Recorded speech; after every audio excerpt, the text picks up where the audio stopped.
Magandang gabi po mula sa Pag-asa Weather Forecasting Center. Narito na yung ating 11 p.m. update para sa bagyong si Ramil na may international name na Feng Shen. So, kanina nga pong alas 4 Gs ng hapon ay tumama yung sentro ng bagyong si Ramil dito sa may bahagi ng gubat sa lalawigan ng Sorsogon. At ngayon nga, ang kanyang kasalukuyang lokasyon as of 10 p.m. ay nasa may malinaw, Albay na ang bagyo.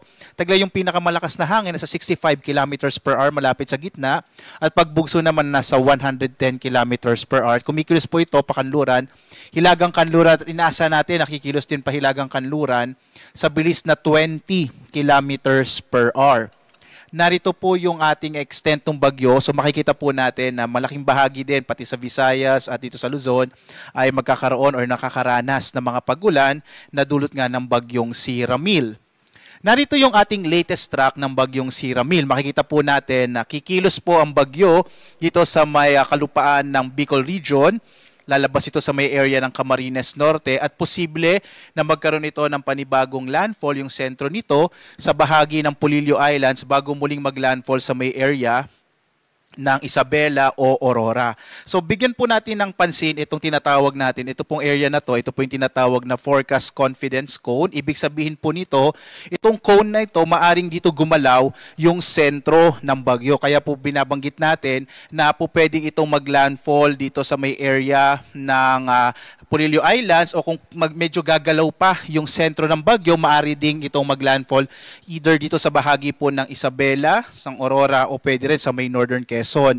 Isa po kasing katangian ng mga bagyo lalo na kapag nasa signal number 1 or mga tropical depression o kagaya ni Ramil na tropical storm, nagbabago-bago po talaga yung pagkilos nito dahil na usually po kapag ang bagyo po hindi ganun kalakas, kagaya nito hanggang signal number 2 lang, ay nagbabago-bago po yung track niya. Kapag malalakas sa mga bagyo, halos hindi po nagbabago yung track nito. Kaya po mag-ingat po talaga yung mga kababayan natin, lalong-lalo na sa lugar kung saan po sakop nitong tinatawag na forecast confidence cone. Ito rin po yung mga lugar na may signal number 2 dahil maaari ngang mag-iba-iba po yung track ng sentro ng bagyong particular na itong si Ramil.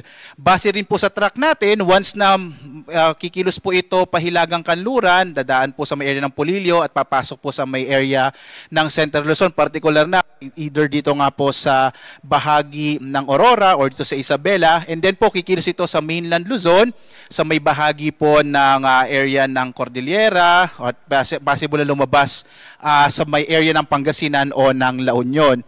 Hindi natin inalis yung posibilidad na dahil nga po nasa kalupaan ito, posibleng humina po ito or maging tropical depression.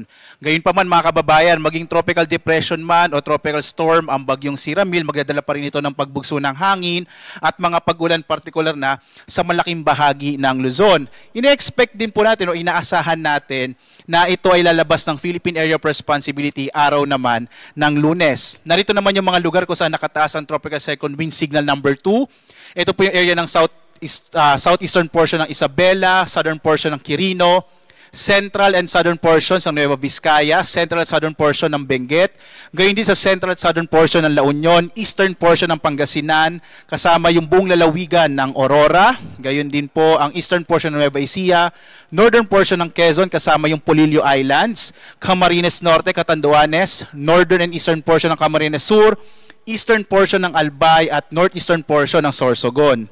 Signal number 1 naman sa Cagayan kasama yung Babuyan Islands, nalalabing bahagi ng Isabela, ng Quirino at ng Nueva Vizcaya, gayon din sa buong lalawigan ng Apayao, Abra, Kalinga, Mountain Province, Ifugao, nalalabing bahagi ng Benguet, Ilocos Norte, Ilocos Sur, nalalabing bahagi ng La Union, ng Pangasinan at ng Nueva Ecija, gayon din po sa silangang bahagi ng Bulacan, eastern portion ng Tarlac, eastern portion ng Pampanga, northern eastern portions ng Quezon, eastern portion ng Rizal, northeastern portion ng Laguna, nalalabing bahagi ng Camarines Sur, ng Albay, ng Sorsogon, kasama yung Burias Island at Ticao Island. Ito pong mga lugar kung saan nakataas yung ating tropical cyclone wind signals number 2 At number 1, posibleng makaranas ng mga pagbugso ng hangin dulot ng bagyong si Ramil. Kaya iba yung pag-iingat po sa mga kababayan natin dito sa mga lugar kung saan nakataas yung tropical cyclone, lalong-lalo na yung signal number 2, dahil dito at inaasang dadaan yung sentro ng bagyong si Ramil. Samantala, so ito po yung hangin.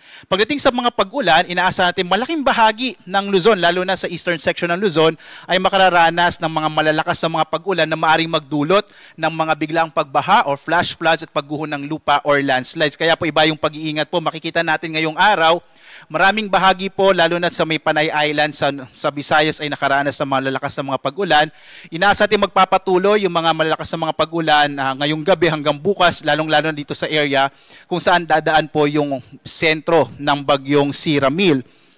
Inaasahan natin pagdating naman bukas ng gabi hanggang Lunes ay mababawasan na po yung mga pag-ulan. Posible nga po, no, kung magiging mabilis yung takbo ng bagyo, ay pagdating po ng araw ng Lunes ay mas maaliwalas sa panahon na mararanasan sa malaking bahagi ng Luzon kung saan nga inaasahan natin magdadala ng mga pag-ulan ang bagyong si Ramil. Muli po, no, sa mga kababayan natin sa malaking bahagi ng Luzon, lalong-lalo na yung Northern Luzon, Central Luzon, Calabarzon, maging dito sa Metro Manila, asahan natin bukas, araw ng Linggo, yung mga pag-ulan at pagbugso ng hangin na dala ng bagyong Ramil. Iba yung pag-iingat po, no, kung wala po tayong masyadong gagawin, ay manatili na lang po sa ating mga tahanan, lalong-lalo na sa lugar kung saan nakataas yung signal number 2. Samantala, meron din po tayong nakataas na gale warning. Ito yung babala natin sa malalaking pag-alon ng karagatan, partikular na sa mga lalawigan ng Aurora, kasama rin yung Polillo Islands, Isabela, Catanduanes, Camarines Sur at Camarines Norte. Magiging maalon po yung karagatan, kaya delikado maglayag yung mga maliit sa sakyang pandagat, mga malilitang mga bangka sa mga nabanggit po ng mga baybayin ng ating bansa.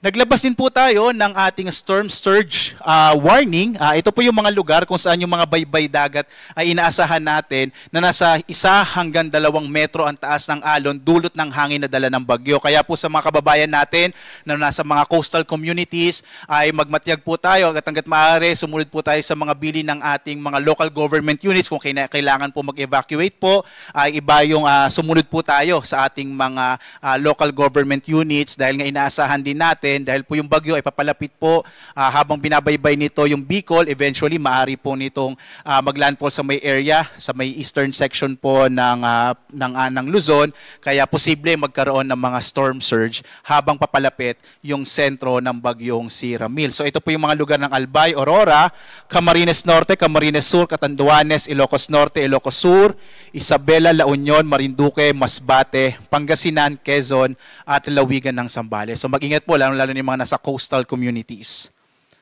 At magbibigay po tayo ulit ng update mamaya alas 2 ng umaga para sa bagyong si Ramil.